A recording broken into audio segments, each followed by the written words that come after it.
Okay. Here it says Browns reporter delivers a blunt assessment of Cedric Tillman. Tillman caught 21 passes for 270 yards and 2 touchdowns across 13 games. That is horrible. It says a hamstring injury knocked him out after week 4 and landed him on injured reserve until November. He returned late in the year, but never found a consistent role, finishing with just 5 catches over the final 7 games. Let me ask you something real quick. What happens when a brand new coaching staff walks into a building, looks around the locker room, and decides that what they're seeing, it's just not good enough? That's exactly what's happening in Cleveland right now. Todd Monken is here, Andrew Berry is still here, and they are not playing around. The Browns are in full evaluation mode, and if you're a wide receiver who had a forgettable 2024 season, brother, you are not safe. You are on thin ice, and the clock, it is ticking loud. Today we're talking about Cedric Tillman, a guy who was supposed to be part of the future in Cleveland, a guy who had the size, the draft pedigree, the physical tools, and yet here we are in 2025 asking a very uncomfortable question. Is it actually over for Cedric Tillman in Cleveland? Stay with me, because this story goes deeper than just one receiver. This is about what Todd Monken is building around Shedeur Sanders, and why the Browns' wide receiver room as it currently stands might not survive the offseason intact. Hi, this is Mary Kay Cabot from Cleveland.com on Wednesday of the NFL Combine. Well, we talked to Todd Monken today, and of course, quarterbacks were a hot topic of conversation, and Shedeur Sanders was a big part of that, of course. And Todd had some very interesting things to say about Shedeur Sanders. He was very, very positive about him. Now, on the day that he had his introductory press conference, he talked about how Shedeur has a long way to go in his development. But he was more glowing about him today, really talking about him in terms of being an elite playmaker. He also talked about the fact that he thinks that he will be ready to go on week 1, and they're just going to coach him up and get him ready to go. So he will be competing with Deshaun Watson and whoever else that they bring in to try to compete for that starting job for the Cleveland Browns. I asked him also, is he mobile enough to do the kinds of things that you want to do? And he said unequivocally, yes, he is. He finds Shedeur Sanders to be much more elusive and and able to avoid sacks and things like that than he thought he would be. So he can make those off-schedule plays. He's not necessarily a mobile quarterback per se, but he has enough movement, enough mobility to get the job done in a Todd Monken offense. So very positive about Shedeur Sanders today. I think that bodes well for Sanders' future here, and I think it will be a very interesting competition between him and Deshaun. It's like it's not good. Here it says the Cleveland Browns receiver room looks almost identical to the one that walked off the field at the end of last season. And that's not necessarily a good thing. I believe we all could agree to that. Okay, here it says Cleveland has yet to add a wide receiver in free agency, leaving Jerry Jeudy, Isaiah Bond, and Cedric Tillman as the top options heading into the offseason. Jeudy is still expected to lead the group as Cleveland's top receiving threat, while Bond has room to build off an encouraging rookie season. However, Tillman has some work to do if he wants to stick around. Let's establish where we are right now. The Cleveland Browns enter this offseason with one of the most important roster construction decisions in recent franchise history. They have Shedeur Sanders, a quarterback with legitimate upside, real arm talent, and the kind of pedigree that brings attention and energy to a franchise that has been starving for both. But here's the problem. The wide receiver room that Shedeur Sanders is walking into, it looks almost identical to the one that walked off the field at the end of last season. And let me be very clear about something. That is not a compliment. Right now, the top 3 options at wide receiver for Cleveland are Jerry Jeudy, Isaiah Bond, and Cedric Tillman. Jeudy is expected to lead the group. Isaiah Bond showed genuine promise as a rookie and built a real connection with Shedeur during their time together. There's real excitement around what Bond can become. But Cedric Tilman? That's where the conversation gets uncomfortable. Cleveland has not added a single wide receiver in free agency yet, and every day that passes without an upgrade, the spotlight on the guys already in that room gets brighter and hotter. Let's talk about production, because at the end of the day, this league is a production business. Cedric Tilman in 2024, 21 catches, 270 yards, 2 touchdowns across 13 games. I'm going to let that sit for a second. 21 catches. For a guy who was drafted in the 3rd round, 74th overall in 2023, for a guy who stands 6'3" and weighs 215 pounds, for a guy who was supposed to develop into a legitimate number 2 wide receiver in this league. 21 catches. Now look, there's context. A hamstring injury knocked him out after week 4. He landed on injured reserve and didn't return until November. And when he came back, he never found his footing. 5 catches over the final 7 games of the season. 5! And before you say, well, he was injured, let's look at 2023. That year, Tillman hauled in 29 catches for 339 yards and 3 touchdowns across 11 games before a concussion ended his season early in Week 12. This is what was said. You have to look at what Ced Tillman has been for the last 2 or 3 years, not what you think he could have been for you. If he's healthy because he wasn't healthy, and that's the reality. Okay, they have to live in reality and not based on their own projections, because I think that's when they are most susceptible to making roster building errors. Okay. So look, Browns, they're putting Cedric Tillman on notice.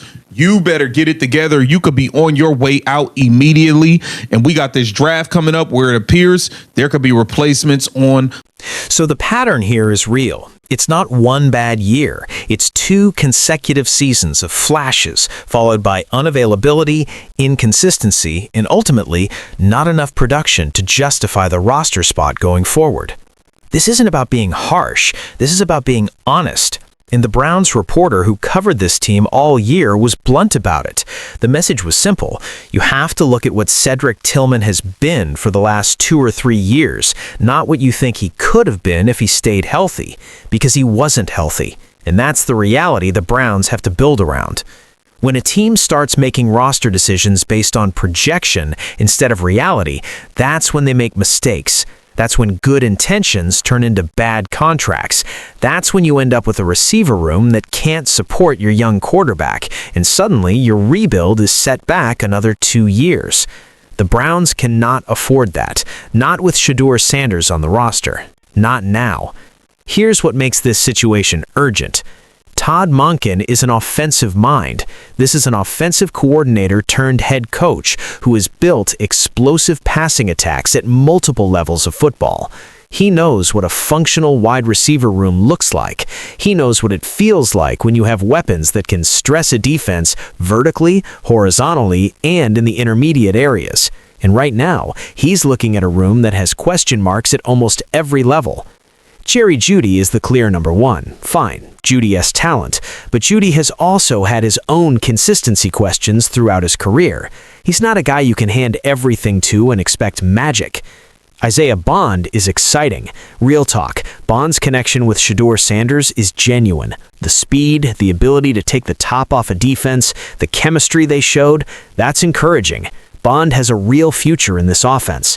But exciting rookies who run fast don't replace the need for a legitimate, dependable number 2 receiver who can win contested catches, move the chains on 3rd down, and give your quarterback a reliable option when the defense takes away everything else. That's what this offense is missing, and Todd Monken knows it.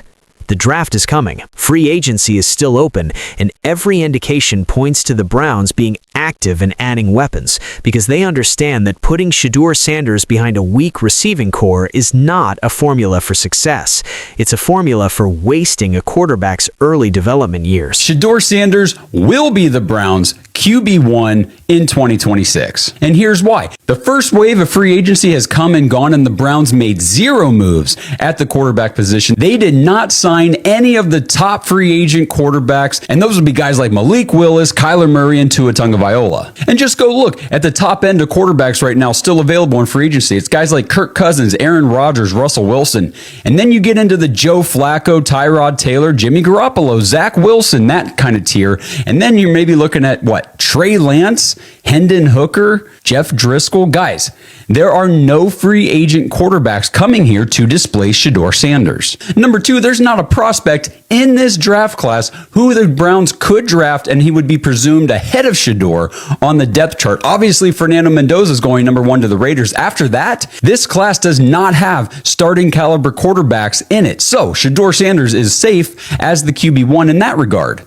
And then any trade that Andrew Berry could make for a quarterback would be a late round flyer at best, a la a guy like Anthony Richardson from the Colts. Even if the Browns traded for Richardson, there'd be no guarantee that he could come in here and beat out Shedeur Sanders. Shedeur would still have the leg up on a guy like Richardson. And finally, Deshaun Watson. I know everybody out there in the media wants to talk about this quarterback competition between Shedeur Sanders and Deshaun Watson. Guys, come on. Deshaun Watson hasn't played consistently good football since 2020, and he hasn't consistently been on the field at any point over 4 seasons with the Browns. Lock it in. Shedeur Sanders is your week 1 starter, and the QB1 job is his to lose. Saying the matter because he was traded. Titus Howard. Titus Howard, rather.